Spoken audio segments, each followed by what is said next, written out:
मी hotel Bhagyashree सर्वा आज वार सोमवार 30/6 आपण सोमवारची सुट्टी तर जाहीर केलेली आहे, पण काही व्हिडिओ पडायला लागल्यामुळं खास आपण हे व्हिडिओ तयार करायला लागलो. खास आज मी गरिबीतून मोठा झाल्यामुळं आणि आज आमचं हॉटेल चांगलं चालायला लागल्यामुळं काय इथलेच लोकलचे काय इथल्या जवळच्या लांबच्या गावाचे येऊन 5-10 जण येतात, मुद्दाम भांडण करून मुद्दाम तरादरी करून त्याच्यानंतर येऊन स्वतः व्हिडिओ बनवून सोशल मीडियावर टाकायला लागल्यात.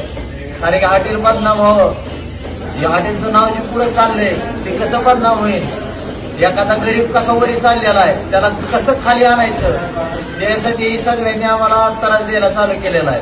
त्या दिवशीच का ना ती पांढरी ज्या दिवशी झाली त्या दिवशी आमच्या घरच्याचं नरड पॅक झालेलं होतं, अक्षरशः नरड पॅक केलेलं होतं त्यानं, सोडता सोडत नव्हता. ती बी आपण व्हिडिओ शूट करणार थोड्या वेळ कॅमेऱ्यातनं काढून, तरी पण काय म्हणजे असे व्हिडिओ सोडायला लागले की निष्कारण काय कारण नसते त्याला.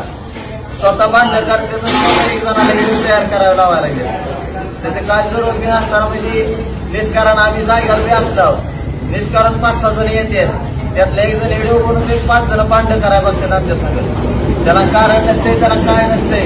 आणि आमची इथं गर्दी असल्यामुळं आपण टोकन बी देताना सांगतो की अर्धा तास वेटिंग आहे, 1 तास वेटिंग आहे, तरी बी गिराईक काय ऐकत नाही. घेताना घेतोय मुद्दाम परत भांडण करतोय. मला सांगा आज कितीतरी हॉटेल आहे आपल्या धाराशिव जिल्ह्यात 5-6 हॉटेल आहेत, तिथं बी गर्दी असते, आमचं हॉटेल बंद असतं, तिथली का भांडणाची व्हिडिओ पडत नाही.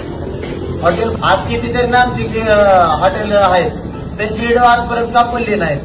कारण की हॉटेल भाग्यश्रीला फॉर्च्युनर घेतली, हॉटेल भाग्यश्रीला लांब चालला, आज पुण्यात गेला, आज इकडे गेला, आज तिकडे गेला, आज चर्चा व्हायला लागली हॉटेल भाग्यश्रीची.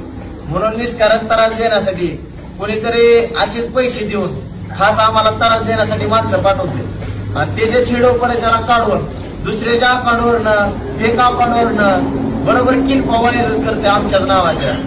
त्याच्यामुळं सगळ्यांना माझी तळतळीची विनंती हॉटेल भाग्यश्रीचे आज 29 माणसाचं आमच्यापासून घर चालतंय, त्यांचं बी घर बंद करण्याचा हिशेब पूर्ण ही माझी तळतळीची विनंती आहे. कारण की आज आम्ही कमवत आहोत, आज आम्ही काय लोकांपेक्षा कमी पैशात 250 रुपयात चांगलं जेवण देतो, मटण भरपूर देतो.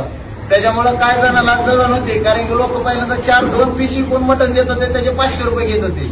आज आम्ही 250 रुपयात चांगलं जेवण द्यायला लागलो. त्याच्यामुळं थोड्यात चालू जायचं आमच्या हॉटेल भाग्यश्रीला.